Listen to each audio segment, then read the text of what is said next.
Students, मैं पंकज आज आप लोगों के लिए इस वीडियो में क्लास 10 की एक्सरसाइज 1.2 के क्वेश्चन नंबर 1 to 4 का सॉल्यूशन लाया हूं।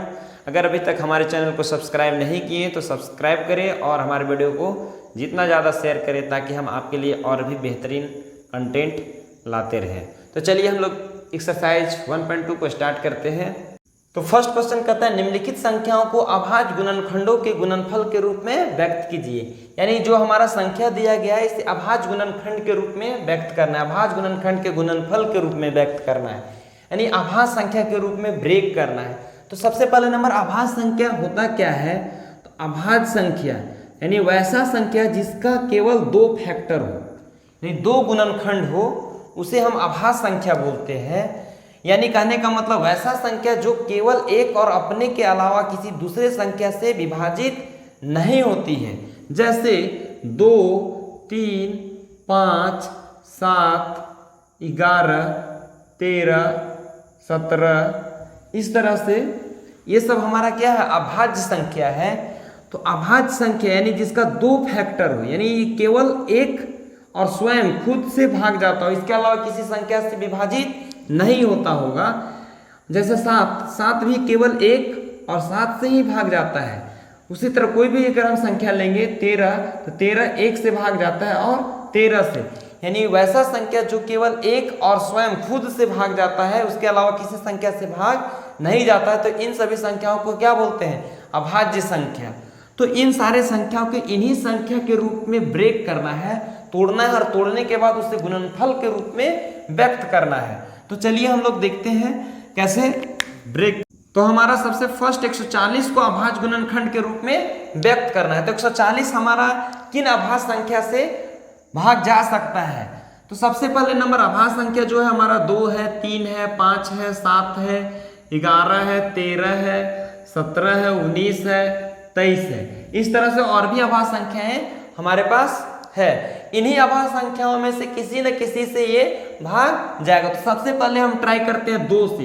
तो 2 से भाग जरूर जाएगा क्योंकि अंत में इकाई अंक क्या है? 0 है, ये सम संख्या है, इसलिए ये 2 से भाग जरूर जाएगा। तो 2 से भाग देंगे तो 2 सत्ते 14 और 1 0। 2 से 140 में भाग दिए तो कितना बार गया? 70 बार। फिर 70 भी हमारा 2 से भाग जाएगा। तो 2 से भाग जाएगा तो 2 तिहाई 6 और 1 0, 2 पचे 10। फिर ये हमारा 35 है, ये 3 से भाग नहीं जाएगा, ये 5 से भाग जाएगा। तो 5 से भाग देंगे तो 5 सत्ते 35। अब 7 खुद ब खुद अभाज्य संख्या आ गया, इसलिए अब इसे हम आगे ब्रेक नहीं करेंगे। तो 140 का अभाज्य गुणनखंड जो आया वो क्या क्या आया? 2 गुने 2 गुने 5 गुने 7, यानी 2 गुने 2 गुने 5 गुने 7। इसे हम इस प्रकार भी लिख सकते हैं, 2 बार आया है इसलिए 2 का पावर 2 गुने 5 गुने 7। तो इस प्रकार हम 140 को अभाज्य गुणनखंडों के गुणनफल के रूप में व्यक्त कर दिए। इसी प्रकार 156 को भी व्यक्त करना है। तो सेकंड है हमारा 156।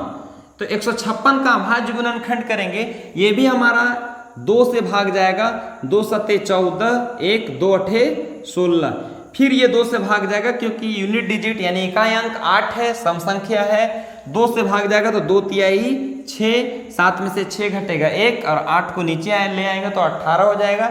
2 9 18। अब ये 2 से भाग नहीं जाएगा क्योंकि ये हमारा सम संख्या नहीं है। अब ये 3 से भाग जाएगा क्योंकि 9 और 3 को जोड़ेंगे तो 9 3 12, यानी संख्याओं का योग 3 से भाग जाता है। इसका मतलब ये संख्या भी हमारा 3 से भाग जाएगा। 3 से भाग जाएगा तो 3 एकम 3 और 3 तिहाई 9। 13 हमारा खुद अभाज्य संख्या आ चुका है, इसलिए इसके आगे हम ब्रेक नहीं करेंगे। तो हमारा 156 का जो अभाज्य गुणनखंड आया वो क्या आया? 2 गुने 2 गुने 3 गुने 13, यानी 156 को हम इस प्रकार भी लिख सकते हैं, 2 गुने 2 2 बार आया है, 2 का पावर 2 गुने 3 गुने 13। तो इस प्रकार से 156 का अभाज्य गुणनखंड 2 का पावर 2 गुने 3 गुने 13। थर्ड जो है हमारा 38 25 को अभाज्य गुणनखंड करना है। तो ये हमारा 2 से भाग नहीं जाएगा क्योंकि अंत में हमारा ना तो 0 है ना तो 2 है, 4 6 8। अगर अंत में रहता तो ये 2 से जरूर भाग जाता।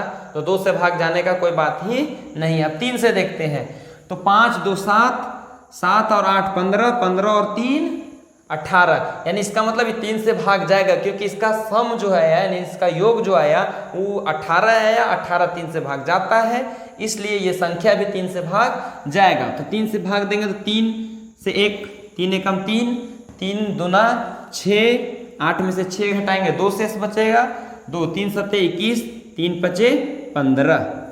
फिर से ये हमारा 3 से भाग जाता है, क्या चेक करेंगे, 2 और 1 3, 7 3 10 और 5 15, यानी 3 से फिर जाएगा, 3 चौका 12, 3 दूना 6, 1 3 पचे 15।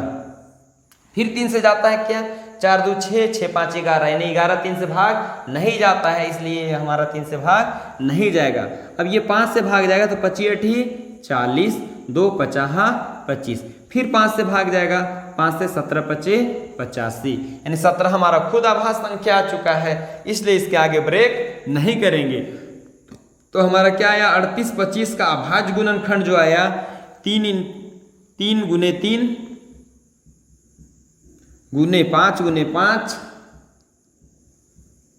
गुने 17, यानी कहने का मतलब 3 का पावर 2, 5 का पावर 2 गुने 17। तो इस प्रकार 3825 का अभाज्य गुणनखंड 3 का घात 2 गुने 5 का घात 2 गुने 17। तो फोर्थ क्वेश्चन अब देखते हैं। फोर्थ है 5005। 5005 का अभाज्य गुणनखंड। 5005 ये ना तो 2 से भाग जाएगा ना 3 से भाग जाएगा, ये 5 से भाग जाएगा, क्योंकि अंत में 5 है। जिस संख्या के अंत में 0 और 5 रहता है वो 5 से भाग जरूर जाता है, तो 5 से भाग जाएगा। 5 एकम 5, 0 0, 5 एकम 5। अब ये किससे भाग जाएगा, 5 से भाग है नहीं जाएगा, 7 से जाता है क्या, 7 से, तो 7 एकम 7, 3 7 चौका 28, 2 सत्तिया 21। अब ये हमारा किससे भाग जाएगा, 7 से फिर जाएगा क्या, नहीं जाएगा, तो 11 से भाग जाएगा। 11 एकम 11, 14 में से 11 घटाएंगे 3, 11 तिया 33, तो ये हमारा 13 खुद अभाज्य संख्या आ गया। इस प्रकार 5005 का अभाज्य गुणनखंड जो आया 5 गुने 7 गुने 11 गुने 13। तो हमारा 5 क्वेश्चन है 7429 का अभाज्य गुणनखंड करना है। तो सबसे पहले नंबर ये हमारा जो है 7429, ये ना तो 2 से, न 3 से, न 5 से, न 7 से, न 11 से, न 13 से, किसी से भाग नहीं जाएगा। सबसे पहले नंबर ये 17 से भाग जाएगा, तो 17 से भाग देंगे तो 17 चौका 68, 68 और 2 70 और 4 यानी 6 बच जाएगा, 6 और 2 तो 62 हो जाएगा, 62 यानी 17 तिया 51, तो 62 में से 51 घटाएंगे, तो 62 में से 51 घटाएंगे तो कितना 11 और ये 9 आ जाएगा, यानी 119, 17 सत्ते 19 से, यानी 7 बार जाएगा, यानी 17 से जब इसमें भाग देंगे तो 437 बार में जाएगा। अब ये 437 भी न 2 3 5 7 11 13 कि 17 किसी से नहीं जाएगा, ये 19 से भाग जाएगा, तो 19 से भाग जाएगा, तो 19 से कितना बार जाएगा, 19 दूना 38, तो 38 आया, यानी 43 में से 38 घटाएंगे कितना आ जाएगा, 13 में से 8 गया 5 और 5, तो 5 और 7 उतर जाएगा, तो 19 से 19 तिया 57, यानी 23 बार गया। यानी इस प्रकार से हम 23 हमारा खुद अभाज्य संख्या आ गया, तो इसलिए 7429 का जो अभाज्य गुणनखंड होगा 17 गुने 19 गुने 23 होगा। तो सेकंड क्वेश्चन कहता है पूर्णांकों के निम्नलिखित युग्मों के एचसीएफ और एलसीएम ज्ञात कीजिए। यानी जो हमारा ये पूर्णांक का युग्म दिया गया है, पूर्णांक का जो जोड़ी दिया गया है, इसका एचसीएफ और इसका एलसीएम ज्ञात कीजिए। सबसे फर्स्ट क्वेश्चन ये है। साथ ही साथ जांच करके दिखाने कह रहा है कि दो संख्याओं का गुणनफल, यानी इन दोनों संख्याओं का गुणनफल और इन्हीं दोनों संख्याओं के एचसीएफ और एलसीएम का गुणनफल आपस में क्या हो, बराबर। यानी कहने का मतलब 26 और 91 का एचसीएफ निकालिए और 26 और 91 का एलसीएम निकालिए और इन दोनों एचसीएफ और एलसीएम को गुणनफल कीजिए और इस दोनों संख्या का गुणनफल कीजिए, वो दोनों आपस में क्या होगा, बराबर होगा। उसी प्रकार 510 और 92 का एलसीएम और एचसीएफ निकालिए और उन दोनों को गुना कीजिए, साथ ही साथ 510 और 92 को भी गुना कीजिए, वो दोनों आपस में क्या होगा, बराबर होगा। तो आइए कैसे होगा देखते हैं। तो सबसे फर्स्ट नंबर 26 और 91 का अभाज्य गुणनखंड निकालना पड़ेगा हमें एलसीएम और एचसीएफ निकालने के लिए। तो सबसे पहले एलसीएम और एचसीएफ ज्ञात करते हैं। तो 26 का जब अभाज्य गुणनखंड तोड़ेंगे तो 2 से 13 बार, और 91 का अभाज्य गुणनखंड करेंगे तो 7 से 13 सत्ते 91। 26 का अभाज्य गुणनखंड आया 2 गुने 13 और 91 का अभाज्य गुणनखंड आया 7 गुने 13। और अब इन अभाज्य गुणनखंड में जो संख्या दोनों के पास है उसे पेयर बनाएंगे, यानी जोड़ी लगाएंगे, यानी 13 इसके पास भी है, 13 इसके पास भी, इन दोनों का जोड़ी लग चुका है। 2 यहाँ पे है, 2 इसके पास नहीं है, इससे होता है 2 का साथी नहीं मिला। 7 यहाँ पे है, 7 इसके पास है नहीं है, इसलिए 7 का भी पेयर नहीं लगा। अब हम एलसीएम का बात करते हैं। तो एलसीएम में क्या करना है, जोड़ी के बदले एक ठो लिखना है, यानी जो पेयर लगा जिसका जोड़ी मिल गया उसके बदले एक ठो, यानी 13 और 13 का जोड़ी लगा हुआ, इन दोनों 13 के बदले एक ठो 13 लिखना है।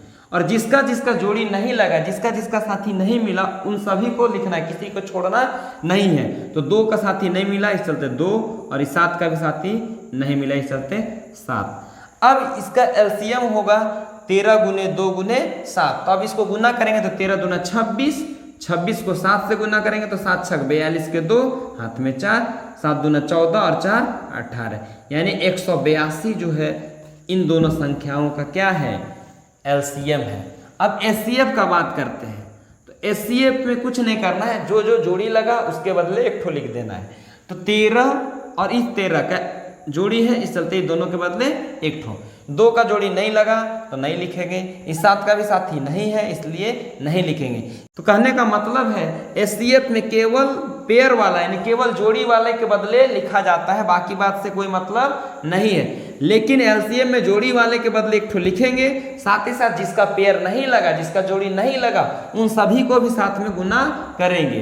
तो ये हमारा एलसीएम आ गया 26 और 91 का 182, और 26 और 91 का एचसीएफ आ गया 13। अब इसका जांच करते हैं हम लोग।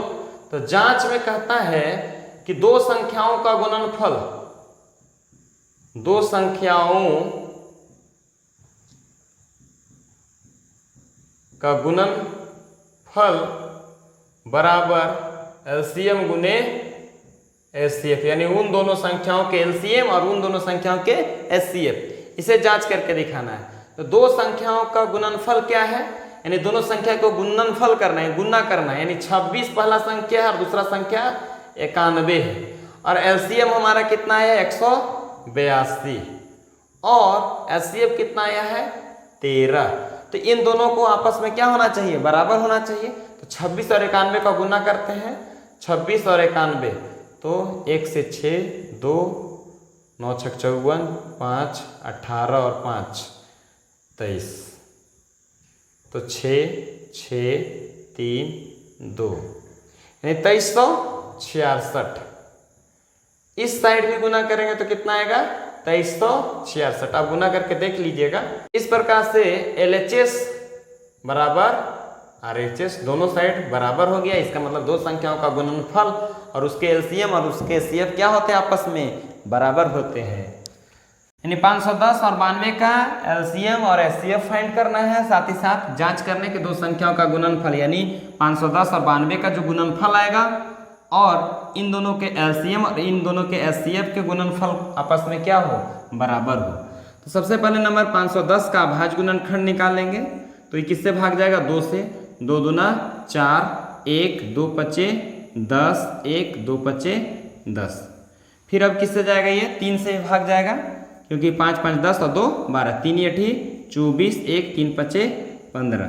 फिर ये अब किससे भाग जाएगा, 5 से 17 पचे 85। अब 17 हमारा खुद अभाज्य संख्या आ गया, इसलिए इसके आगे ब्रेक नहीं कर पाएंगे।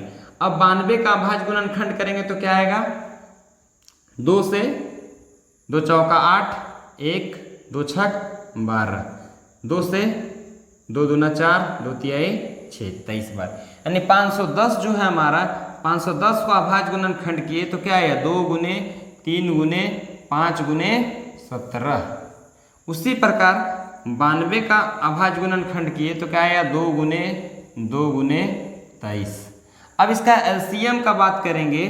एलसीएम में क्या बोले, एलसीएम और एचसीएफ फाइंड करने के लिए सबसे पहले नंबर हमको क्या लगाना पड़ता है, जोड़ी लगाना पड़ता है। तो ये दो के साथ, और इस 2 का कोई साथी नहीं है, इस 23 का भी कोई साथी नहीं है, केवल ये और ये हमारा पेयर मिला। तो एलसीएम में पेयर के बदले एक ठो लिखेंगे, और जिसका पेयर नहीं लगा उन सभी को लिखेंगे, यानी 3 का साथी नहीं है, 3, 5, 17, फिर ये 2 और ये फिर 23। इसी प्रकार एचसीएफ में हम केवल उसी को लिखेंगे जिसका पेयर बना है, यानी जिसका जोड़ी लगा है।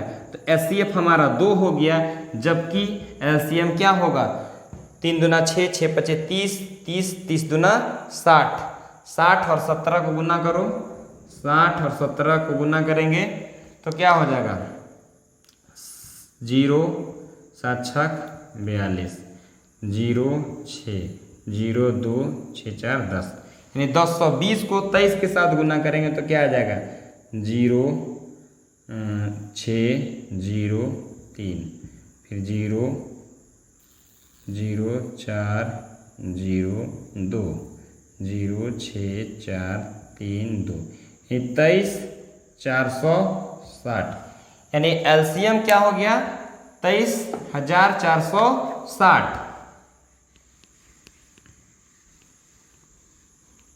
यानी एलसीएम जो हो गया हमारा 23,460 और एचसीएफ क्या हो गया 2। अब इसका जांच जो करेंगे, जांच जो करेंगे, यानी हमारा पहला संख्या n1 मान लिए, n1 कितना था 510, और दूसरा संख्या n2 है, n2 कितना था 92, यानी जांच करना है, यानी दोनों संख्याओं का गुणनफल n1 गुने n2, और इन दोनों संख्याओं का एलसीएम गुने एचसीएफ, यानी इन दोनों संख्याओं का एलसीएम और इन दोनों संख्याओं का एचसीएफ, ये आपस में क्या हो, बराबर हो। तो ये हमारा क्या है, संख्या क्या था 510 पहला, दूसरा संख्या 92, और इन दोनों का एलसीएम कितना आया 23,460, और एचसीएफ कितना आया 2। तो अब इन दोनों को गुना करेंगे और इन दोनों को गुना करेंगे तो बराबर आना चाहिए, और निश्चित बराबर आएगा। तो इसको गुना करेंगे तो क्या आएगा, 0 6 दूना 12, हाथ में 1, 4 दूना 8 और 1 9, 3 दूना 6, 2 दूना 4, इधर भी ये सेम टू सेम चीज आएगा, 46,920। अब दोनों साइड बराबर हो गया तो LHS बराबर RHS। अब थर्ड क्वेश्चन जो है हमारा 336 और 54 का अभाज्य गुणनखंड करके हमको एचसीएफ और एलसीएम फाइंड करना है। तो 336 का जो अभाज्य गुणनखंड होगा वो किससे भाग जाएगा, ये सबसे पहला नंबर 2 से भाग जाएगा, 2 एकम 2, 2 छक 12, 2 अठे 16, फिर ये 2 से भाग जाएगा, 2 अठे 16, 2 चौका 8, फिर ये किससे भाग जाएगा, 2 से भाग जाएगा, 2 चौका 8, 2 दूना 4, फिर ये किससे भाग जाएगा, 2 से 21 बार, फिर किससे भाग जाएगा, 3 से 3 सत्ते 21। 54 का अभाज्य गुणनखंड करेंगे तो क्या आएगा, 54 का अभाज्य गुणनखंड जो होगा 2 से 27 दूना 54, फिर 3 से 3 9 27, 3 से 3 तिहाई 9। तो इस प्रकार से हम 336 का जो अभाज्य गुणनखंड आया 2 गुने 2 गुने 2 गुने 2 गुने 3 गुने 7, और 54 का जो अभाज्य गुणनखंड आया 2 गुने 3 गुने 3 गुने। एलसीएम के लिए सबसे पहले नंबर हम पेयर लगाएंगे, इस 2 के साथ इस 2 का जोड़ी लग जाएगा, इन 2 का कोई यहाँ 2 नहीं है, इस चलते पेयर नहीं लगेगा। इस 3 का इस 3 के साथ इस 3 के लिए यहाँ कोई 3 नहीं है, इस चलते इस सब का जोड़ी नहीं लगेगा। तो मेरे पास पेयर वाला संख्या कौन कौन आया, ये 2 और ये 3 बस। तो एलसीएम के लिए पेयर वाले के बदले एक ठो लिख देना है, और जिसका पेयर नहीं लगा उन सभी को लिख देना है। तो 2 2 2 कितना बार आया, 3 बार, 2 गुने 7, और 3 3 कितना बार बच गया, 2 बार। तो इन सभी को गुना करेंगे तो क्या आएगा, 3 दूना 6, 6 दूना 12, 12 दूना 24, 24 दूना 48, 48, यानी यहाँ से यहाँ तक मल्टीप्लाई किए तो क्या आया 48, और यहाँ 3 तिहाई 9, 9 सत्ते 63, यानी 48 और 63 को गुना करेंगे तो क्या आ जाएगा, 8 3 की 24, 4 हाथ में 2, 12 2 14, 8 6 48, 8 हाथ में 4, 6 6 24 और 4 28, यानी 4 8 4 12, 8 1 9 1 10, यानी 3024। यानी एलसीएम जो आया वो कितना आया, 3024।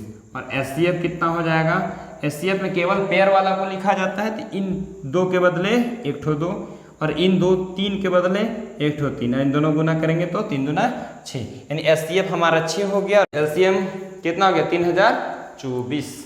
अब इसका जांच करेंगे तो जांच क्या है, जांच में है 2 संख्याओं का गुणनफल, 2 संख्याओं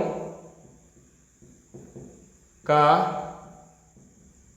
गुणनफल बराबर एलसीएम गुने एचसीएफ। तो 2 संख्याओं का गुणनफल यानी दोनों संख्या क्या क्या है, फर्स्ट संख्या 336, सेकेंड संख्या 54, और इन दोनों संख्या का एलसीएम कितना है 3024 और इसका एचसीएफ कितना है 6। इस प्रकार से इन दोनों को गुना करेंगे और इन दोनों को गुना करेंगे, आपस में दोनों क्या होना चाहिए, बराबर होना चाहिए। तो देखते हैं 336 को 54 के साथ गुना करेंगे तो 6 6 24 के 4 हाथ में 2, 12 2 14 के 4 हाथ में 1, 12 और 1 13, 6 5 30 के 0 हाथ में 3, 5 6 15 3 18 का 8 हाथ में 1, 5 6 15 और 1 16, 4 4 8 3 11 हाथ में 1, 6 1 7 और 1 8 और 1, यानी इधर कितना आया 18, इतना इधर गुना करेंगे तो 6 6 24 के 4 हाथ में 2, 12 2 14 4 हाथ में 1, 6 0 0 1 चौथिया 18, यानी दोनों साइड आपस में बराबर आ गए। इस प्रकार से LHS बराबर RHS प्रूव हो गया और हम कह सकते हैं कि 2 संख्याओं का गुणनफल और उन दोनों संख्याओं के LCM और HCF का गुणनफल आपस में निश्चित बराबर होते हैं। इस प्रकार हम लोग LCM और HCF निकालने के लिए सीख चुके हैं। तो आइए हम लोग थर्ड क्वेश्चन को देखते हैं। थर्ड क्वेश्चन कहता है कि अभाज्य गुणनखंड विधि द्वारा निम्नलिखित पूर्णांकों का HCF और LCF ज्ञात करें। तो सबसे फर्स्ट क्वेश्चन है 12, 15 और 21 का LCM और HCF निकालना है। तो हम सेकेंड क्वेश्चन देख चुके हैं कि LCM और HCF कैसे निकालते हैं। सेकेंड क्वेश्चन का भी हम अभाज्य गुणनखंड विधि द्वारा ही बनाए। तो सबसे पहले नंबर 12 का अभाज्य गुणनखंड करेंगे, 2 6 12, 2 तिहाई 6।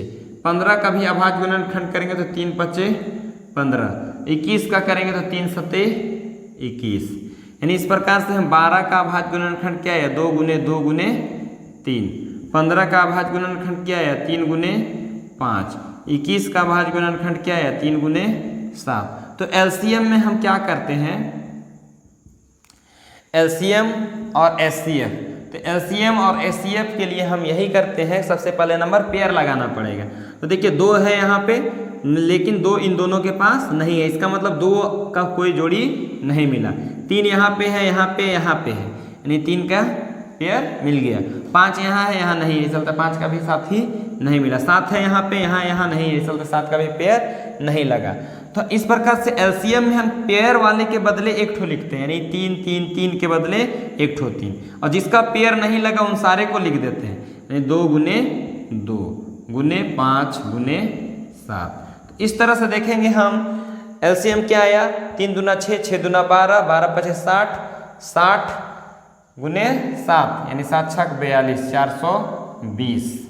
और HCF में क्या करते हैं, केवल पेयर वाला को लिखते हैं, यानी केवल जोड़ी जिसका लगा उसी के बदले 1 ठो लिखेंगे, यानी 3 3 3 के बदले 3। तो HCF हमारा क्या हो गया 3।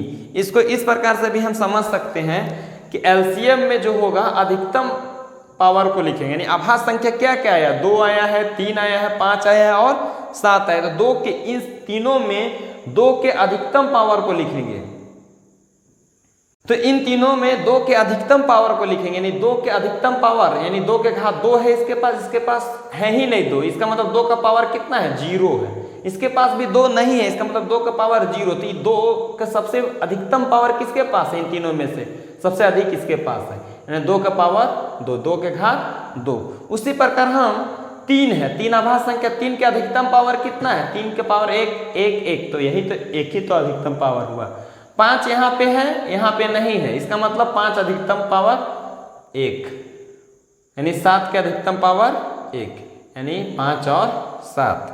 तो इस प्रकार से देखिए सेम चीज़ है ये, 2 गुना 2 3 5 और 7, 2 गुना 2 3 5 और 7, तो इससे भी कितना आ जाएगा 420। यानी एचसीएफ में हम ऐसा समझ सकते हैं कि आभाज्य संख्या के न्यूनतम पावर को लिखते हैं।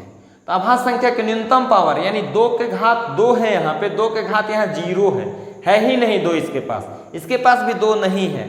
इसका मतलब तीनों में से न्यूनतम 2 का पावर किसके पास है, यानी इन दोनों के पास है 2 के घात 0, और 2 के घात 0 का मान 1 होता है, इसलिए 2 का घात 0 को हम यहाँ पे नहीं लिख रहे हैं। उसी प्रकार 3 को देखेंगे तो 3 यहाँ पे 1 है, 3 का घात 1 है, 3 का घात 1, इन तीनों में से सबसे न्यूनतम क्या है, तीनों के पास बराबर है, तो 3 का घात 1।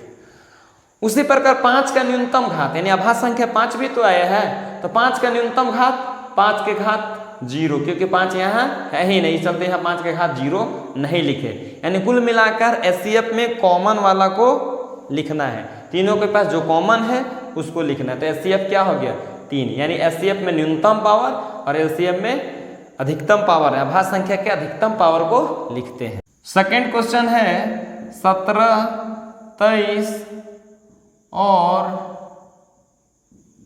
29, 17, 23 और 29। तो 17 का अभाज्य गुणनखंड करेंगे तो क्या आएगा 1 गुने 17, 17 खुद अभाज्य संख्या है। 23 का अभाज्य गुणनखंड करेंगे तो 1 गुने 23। उसी तरह 29 का अभाज्य गुणनखंड करेंगे तो 1 गुने 29। तो एलसीएम का बात करेंगे तो एलसीएम में हम क्या बोले हैं, जिसका जोड़ी लगा तो ठीक है, नहीं तो बाकी बात सबको लिखते हैं। तो 1 1 1 का जोड़ी 1, 17 का जोड़ी नहीं लगा 17, 23 का भी जो पेयर नहीं बना, 29 का भी पेयर नहीं बना, तो यही हमारा क्या हो जाएगा एलसीएम। और एचसीएफ में क्या करते हैं, जो तीनों के पास हो कॉमन, यानी 1 1 1, 17 इसके पास है, इसके पास नहीं है, इन दोनों के पास 17 नहीं है, इसका मतलब हमारा एचसीएफ क्या हो जाएगा 1, क्योंकि 1 ही है जो कॉमन है तीनों के पास। तो एचसीएफ 1 हो गया, तो इसको गुना करेंगे तो एलसीएम निकल जाएगा। तो एलसीएम क्या हो जाएगा 17 गुने 23, 17 तिया 51 और 17 दूना 34, 1 9 3, 391 को 29 के साथ गुना करेंगे तो 9 81 के 1 हाथ में 8, 9 तिया 27 और 8 27 35 और 2 18 6 और 1 7, 9 3 8 5 13 3 7 3 10 11, यानी 11 33 9, ये हमारा एलसीएम हो गया और ये हमारा एचसीएफ हो गया। अब हम लोग थर्ड क्वेश्चन को देखते हैं 8 9 और 25, इसका एलसीएम और एचसीएफ निकालना है। तो 8 का अभाज्य गुणनखंड करेंगे तो 2 चौका 8, 2 दूना 4, 9 का करेंगे 9 का तो 3 से 3, 25 का 5 × 5, यानी 8 का अभाज्य गुणनखंड क्या आया 2 गुने 2 गुने 2, 9 का क्या आया 3 गुने 3 और 25 का क्या आया 5 गुने 5। तो एलसीएम में हम क्या बोले हैं, एलसीएम में और एचसीएफ निकालने के लिए हमें पेयर लगाना पड़ता है। किसी का कोई पेयर यहाँ पे नहीं दिखाई दे रहा है, ना 2 का पेयर मिलेगा क्योंकि 2 इन दोनों के पास नहीं है, ना 3 का पेयर मिलेगा क्योंकि 3 इसके पास है बट इन दोनों के पास नहीं है। उसी प्रकार 5 का भी पेयर नहीं मिलेगा, 5 इसके पास है लेकिन इन दोनों के पास 5 नहीं है। इस प्रकार से एलसीएम क्या हो जाएगा, यानी 2 2 गुने 2, 2 गुने 2 गुने 2, फिर 3 गुने 3 गुने 5 गुने 5, यही हमारा क्या हो जाएगा एलसीएम। या हम इसे ऐसे भी समझ सकते हैं 2 के घात 3, 3 के घात 2, 5 के घात 2, यानी जो अभाज्य संख्या है उसके अधिकतम घात को लिख देना है। तो अधिकतम घात क्या होगा, देखो 2 के घात 3 लिखाएगा, 2 के घात यानी 2 अभाज्य संख्या, उसका अधिकतम घात क्या आया, तीनों में से सबसे ज़्यादा घात किसके पास है, इसके पास 2 के घात 3। उसी प्रकार 3 अभाज्य संख्या, 3 का अधिकतम घात क्या है, 3 का घात 2 और 5 के घात 2, ये दोनों चीज़ सेम चीज़ है। तो इस 2 3 बार, 3 2 बार, 5 2 बार, यानी 2 दूना 4, 4 दूना 8, 8 त्रिकी 24, 24 और यहाँ से क्या आ जाएगा 25 तिया 75, यानी 24 और 75 को गुना करेंगे तो 20 12 28 2 7 दूनी 14 2 16 0 8 2 10 हाथ में 1 6 7 1 8 1800 कितना हो गया 1800 यानी एलसीएम हमारा 1800। एचसीएफ में बात करेंगे तो एचसीएफ में कॉमन लिखते हैं तो कॉमन कुछ भी नहीं है तो कॉमन क्या होगा 1 होगा। या इसे हम इस प्रकार भी समझ सकते हैं कि अभाज्य संख्या के न्यूनतम पावर को लिखते हैं तो अभाज्य संख्या क्या क्या आया 2 आया है 3 आया है और 5 आया है तो इन तीनों में 2 के न्यूनतम पावर किसके पास है इन दोनों के पास है क्योंकि 2 है ही नहीं इसका मतलब 2 का पावर क्या है 0। उसी प्रकार 3 का न्यूनतम पावर इन तीनों में से किसके पास है 3 का न्यूनतम पावर इन दोनों के पास है 3 का पावर 0 3 है ही नहीं यानी 3 के न्यूनतम पावर क्या है 0। उसी प्रकार 5 का न्यूनतम पावर क्या है 5 का पावर 0 क्योंकि 5 है इसके पास इन दोनों के पास है ही नहीं इसका मतलब 5 के पावर 0 है यहाँ पे तो 5 के पावर 0 तो किसी का पावर 0 रहता है किसी का घात 0 रहता है तो उसका वैल्यू क्या हो जाता है 1। तो इस प्रकार से हमारा एचसीएफ क्या हो जाएगा 1। इस प्रकार से एचसीएफ क्या हो जाएगा 1।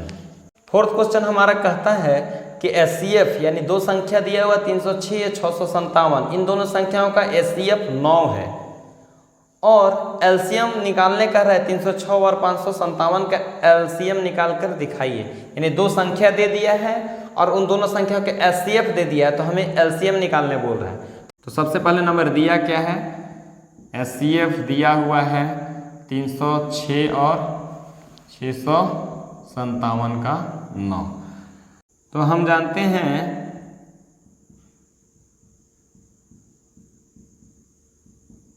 हैं कि एलसीएम गुने एचसीएफ बराबर दो संख्याओं के गुणनफल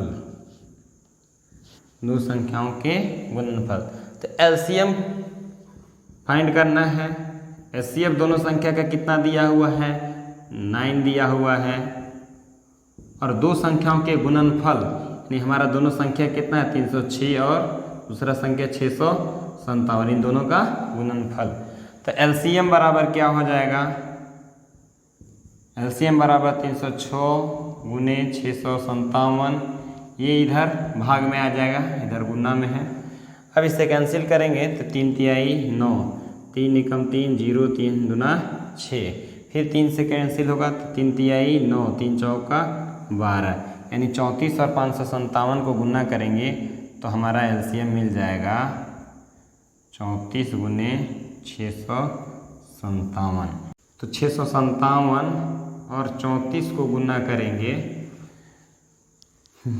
28 2 20 और 2 22 2 24 और 2 26 21 2 15 2 17 1 18 और 1 19 8 2 1 3 13 1 10 2 12 1 1 2 यानी एलसीएम कितना आ गया इसका 2 2 3 3 8। तो इस प्रकार से हम लोग फोर्थ क्वेश्चन भी देख लिए। मैं उम्मीद करता हूँ कि ये सारे क्वेश्चन समझ में आ चुके होंगे। चलिए आप मुझे कमेंट करके ज़रूर बताएंगे। चलिए थैंक यू धन्यवाद।